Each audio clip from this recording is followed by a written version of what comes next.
Welcome to நாகூஸ் Nalabagam. இன்னைக்கு நம்ம ஒரு லஞ்ச் காம்போ செய்ய போகிறோம். பன்னீர் ஃப்ரைட் ரைஸ், அதுக்கு சைட் டிஷ் வந்து மீல் மேக்கரையும் பொட்டேட்டோவையும் வச்சு நம்ம ஒரு கிரேவி பண்ண போகிறோம். இப்போ அதுக்கு என்னென்ன இன்க்ரீடியன்ஸ் தேவைன்னு சொல்லி பார்ப்போம். நான் வந்து 1 கப் ரைஸ் வந்து நான் ஊற வச்சு வச்சுருக்கேன், பாஸ்மதி ரைஸ். நம்ம வந்து எந்த கப்பில் நம்ம வந்து அரிசி அளந்தோமோ அதே கப்பில் நம்ம வந்து இப்போ 1.5 கப் தண்ணி ஊற்றணும். நான் வந்து இந்த கப்பில் நான் வந்து அரிசி அளந்தேன். ஸோ 1 கப்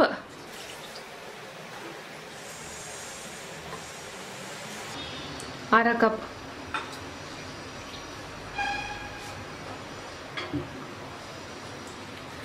இப்போ இதில் தேவையான அளவுக்கு நம்ம வந்து சால்ட் சேர்த்துப்போம்.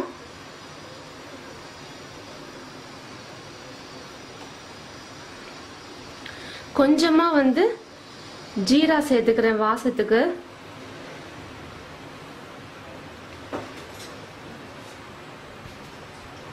இதுல வந்து நான் 1 டீஸ்பூன் அளவுக்கு நான் நெய் ஊத்துறேன்.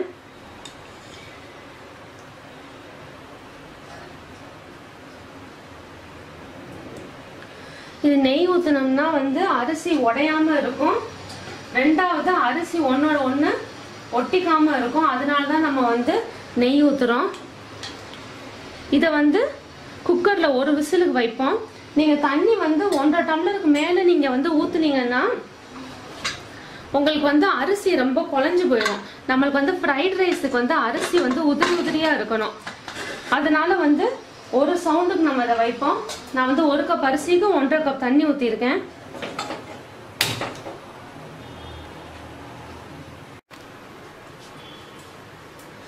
இது வந்து சோயா சங்க் கிரேவி பண்ண போகிறோம் இல்லையா, அந்த கிரேவிக்கு வந்து அரைக்கிறதுக்கு பூண்டு ஒரு 5 பல் பூண்டு, ஒரு 6-7 முந்திரி பருப்பு.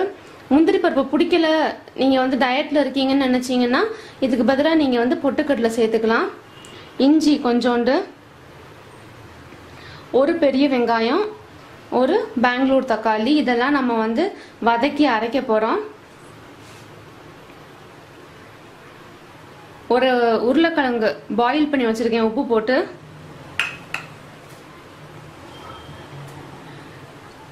மீல் மேக்கர் வந்து 1 கப் வந்து பாயில் பண்ணி வச்சிருக்கேன், உப்பு போட்டு பாயில் பண்ணி வச்சிருக்கேன்.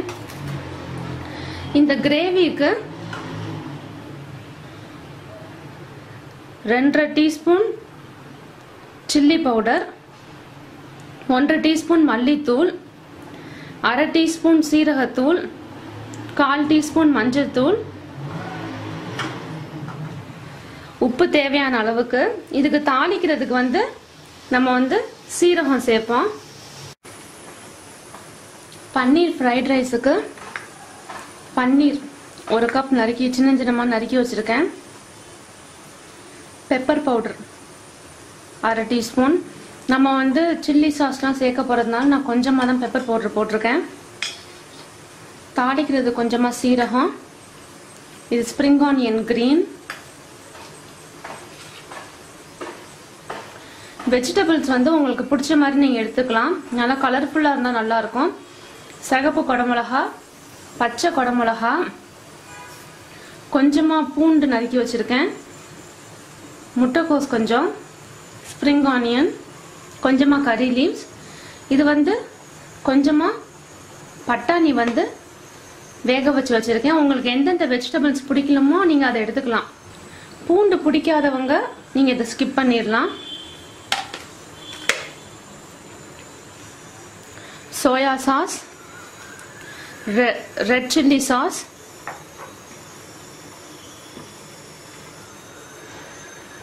டொமேட்டோ சாஸ், உப்பு தேவையான அளவுக்கு.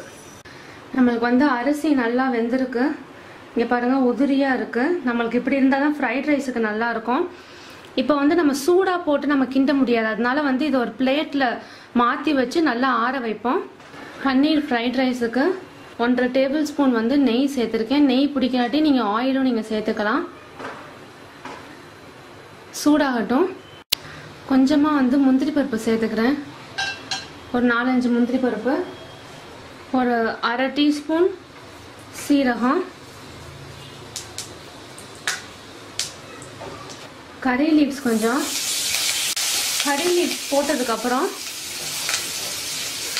இஞ்சியும் சேர்த்துக்கிட்டுருவோம். பூண்டை சேர்த்துக்கிட்டுருவோம். பூண்டு பச்சை வாடை போகிற வரைக்கும் நல்லா வந்து இதை வதக்கிடுவோம்.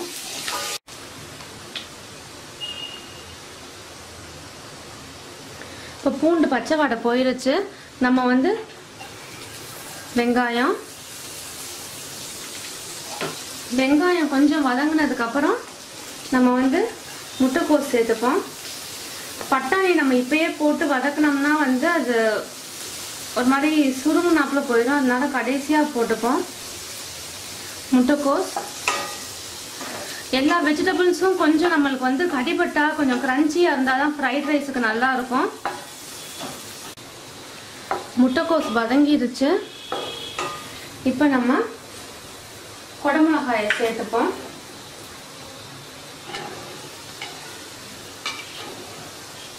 குடமிளகா வந்து சீக்கிரமாக நம்மளுக்கு வந்து வெந்துடும். இப்போ நம்ம வந்து சாதத்துக்கு நம்ம உப்பு போட்டு தான் நம்ம வந்து வடிச்சிருக்கோம். இப்போ இந்த வெஜிடபிள்ஸுக்கு தேவையான அளவுக்கு நம்ம உப்பு சேர்த்துப்போம். ஒரு 2 நிமிஷம் அந்த குடமிளகா நல்லா வேகட்டும். இப்போ நம்ம இந்த வேக வச்சிருக்க பட்டாணியும் சேர்த்துருவோம். இப்போ நம்ம வந்து பன்னீரை சேர்த்துப்போம்.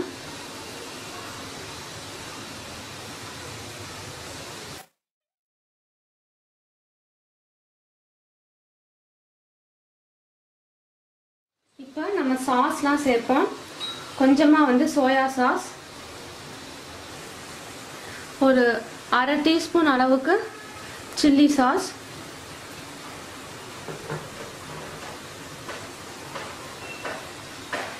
டொமேட்டோ சாஸ் வந்து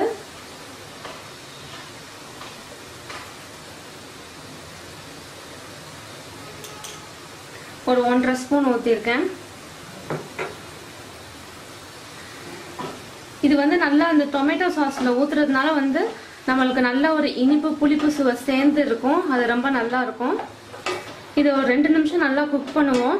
அந்த சாஸ் எல்லாம் வந்து இந்த வெஜிடபிள்ஸில் வந்து நல்லா மிக்ஸ் ஆகிற வரைக்கும் நம்ம வந்து ஒரு 2 நிமிஷம் மட்டும். இப்போ நல்லா அந்த ஸ்மெல் வருது. அந்த குடமிளகா எல்லா காயோட நல்ல ஒரு ஸ்மெல் நம்மளுக்கு இருக்குது. இப்போ நம்ம வந்து பெப்பர் பவுடரை சேர்த்துப்போம். நான் வந்து பிளாக் பெப்பர் தான் யூஸ் பண்ணியிருக்கேன். நீங்கள் வந்து உங்களுக்கு வேணும்னா பிளாக் பெப்பர் கொஞ்சமும் ஒயிட் பெப்பர் கொஞ்சமும் நீங்கள் வந்து ரெண்டையும் நீங்கள் யூஸ் பண்ணிக்கலாம். இப்போ கொஞ்சமாக நம்ம வந்து ஸ்ப்ரிங் ஆனியனை சேர்த்துப்போம். ஸ்ப்ரிங் ஆனியன் க்ரீனு கொஞ்சத்தை கடைசியாக கார்னிஷ் பண்ணுறதுக்கு வச்சுப்போம். இப்போ அடுப்பை வந்து சிம்லே வச்சுட்டு நம்ம வந்து சாதத்தை நம்ம வந்து சேர்ப்போம். சாதத்தை வந்து இந்த மாதிரி நான் ஒரு பிளேட்டில் வந்து நான் ஆற வச்சுருக்கேன். நம்ம சூடாக சாதத்தை போட்டோம்னா நம்மளுக்கு வந்து அது உடஞ்சிடும் சொல்லி இந்த மாதிரி ஒரு பிளேட்டில் ஆற வச்சுருக்கேன். இப்போ நம்ம அதை வந்து கொஞ்சம் கொஞ்சமாக போட்டு நம்ம வந்து மிக்ஸ் பண்ணுவோம். உங்களுக்கு வந்து ஒரு கரண்டியில் போட்டு மிக்ஸ் பண்ண கஷ்டமாக இருக்குன்னா நீங்கள் வந்து 2 கரண்டி யூஸ் பண்ணிக்கலாம். 2 கரண்டி யூஸ் பண்ணி இந்த மாதிரி டாஸ் பண்ணுற மாதிரி பண்ணி விடலாம்.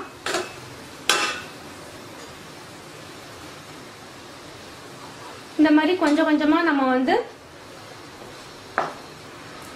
மிக்ஸ் பண்ணிப்போம். நம்மளோட பன்னீர் ஃப்ரைட் ரைஸ் ரெடி ஆயிடுச்சு. பன்னீரும் நல்ல சாஃப்டாக இருக்குது.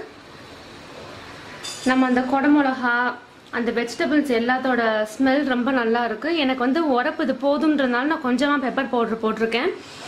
ஏன்னா நம்ம வந்து கிரேவி வேறு வைக்க போகிறோம். கிரேவி ஸ்பைஸியாக இருக்கும். அதனால நான் வந்து பெப்பர் பவுடர் கொஞ்சமாக தான் போட்டிருக்கேன். உங்களுக்கு உரப்பு பத்தாட்டி நீங்கள் வந்து கூட நீங்கள் வந்து சேர்த்துக்கலாம். இப்போ கொஞ்சோண்டு மல்லித்தலை போட்டு கார்னிஷ் பண்ணிடுவோம். நம்மளோட டேஸ்டியான பன்னீர் ஃப்ரைட் ரைஸ் ரெடி ஆயிடுச்சு. இப்போ நம்ம வந்து நம்மளோட சோயா சங்க் சப்ஜி நம்ம வந்து பண்ணுவோம். நம்ம வந்து வதக்கி அரைக்கிறதுக்கு வந்து இப்போ நம்ம அரைச்சி வச்சுக்கின்றோம். அதுக்கு வந்து ஒரு டீஸ்பூன் ஆயில் ஹீட் பண்ணியிருக்கேன். எண்ணெய் சூடானதும் முந்திரி பருப்பு, பூண்டு, இஞ்சி, இந்த இஞ்சி பூண்டு வந்து பச்சை வாடை போற வரைக்கும் நம்ம வந்து இதை நல்லா வதக்கிடுவோம். இஞ்சி பூண்டோட பச்சை வாடை போயிடுச்சு. இப்போ நம்ம வந்து வெங்காயத்தை சேர்த்துப்போம்.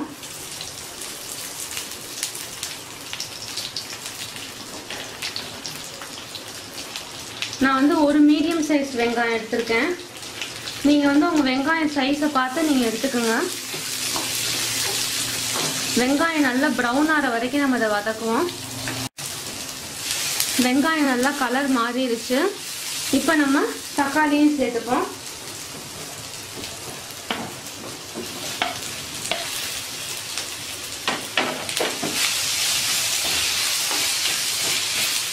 தக்காளி நல்லா வதங்கணும். நம்ம வந்து தனித்தனியாக நம்ம வந்து பேஸ்ட் எடுக்கல, மொத்தமாக வதக்குறோம். அதனால வந்து நல்லா தக்காளி எல்லாமே நல்லா வதங்கி இருக்கணும். இல்லைன்னா நீங்கள் என்ன பண்ணலாம், தக்காளி பேஸ்ட் தனியாக, ஆனியன் பேஸ்ட் தனியாக, ஜிஞ்சர் கார்லிக் பேஸ்ட் எல்லாமே நீங்கள் வந்து தனித்தனியாக எடுத்து நீங்கள் வந்து எண்ணெயில் வதக்கிக்கலாம். எல்லா தூளும் போட்டதுக்கப்புறம் நீங்கள் வந்து எண்ணெயில் நீங்கள் வந்து அந்த பேஸ்ட் எல்லாத்தையும் போட்டு நீங்கள் வதக்கி பச்சை வாடை போனதுக்கப்புறம் நீங்கள் வந்து நம்ம வேக வச்ச வெஜிடபிள்ஸ் நம்ம சேர்த்துக்கலாம். எல்லாம் நல்லா வதங்கிருச்சு, தக்காளியும் நல்லா வதங்கிருச்சு. இப்போ இதை வந்து நம்ம ஆற வச்சு நல்ல ஒரு நைஸ் பேஸ்ட்டாக நம்ம வந்து அரைச்சிப்போம். இதே பாத்திரத்தில் இருந்தால் வந்து மண் பாத்திரத்தை வந்து உங்களுக்கு வந்து அடியில் பிடிச்சி வாடை வராமல் நம்ம இதை மிக்ஸி ஜாரில் மாற்றி வச்சோம். இது நல்லா ஆறுனதுக்கப்புறம் நம்ம ஒரு நல்ல கெட்டியான பேஸ்ட்டை அரைச்சிக்குவோம். தண்ணி ஊற்ற வேண்டாம், தண்ணி ஊற்றாமல் கெட்டியான பேஸ்ட்டை அரைச்சிப்போம். ஒரு 2 டேபிள் ஸ்பூன் அளவுக்கு எண்ணெய் ஊற்றிருக்கேன். சூடாகட்டும். தாளிக்கிறதுக்கு 1/2 டீஸ்பூன் சீரகம்,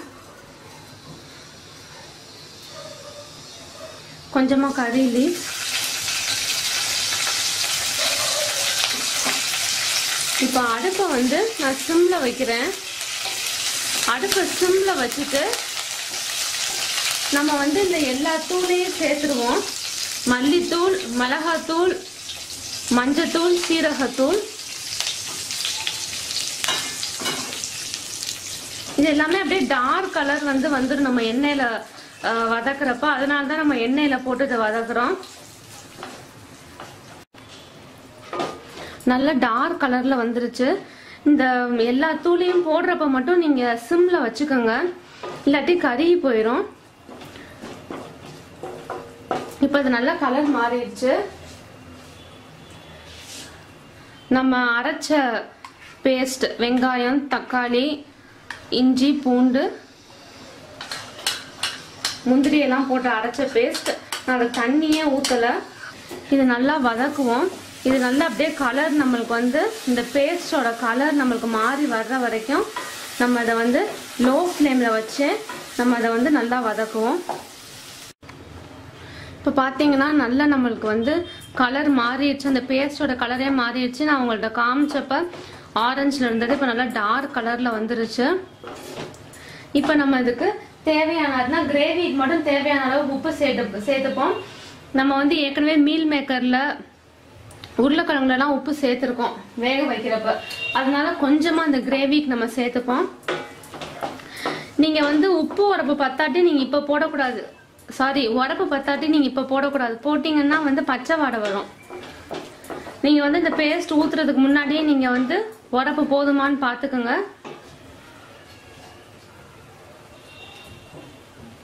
இப்போ நம்ம இதில் தேவையான அளவு கொஞ்சமாக நம்ம தண்ணி சேர்த்துப்போம்.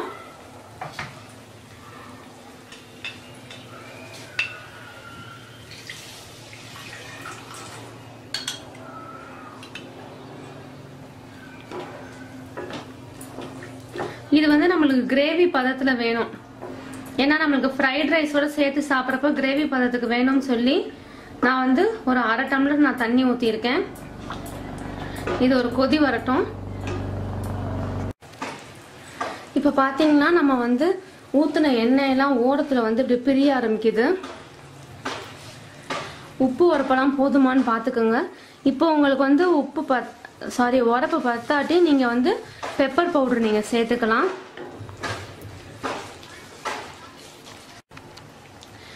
இப்போ பார்த்தீங்கன்னா எண்ணெய் நல்லா பிரிஞ்சிருக்கு. இப்போ நம்ம உருளைக்கிழங்கு சேர்த்துக்கலாம். வேக வச்ச உருளைக்கிழங்கு உப்பு போட்டு வேக வச்சிருக்கேன்.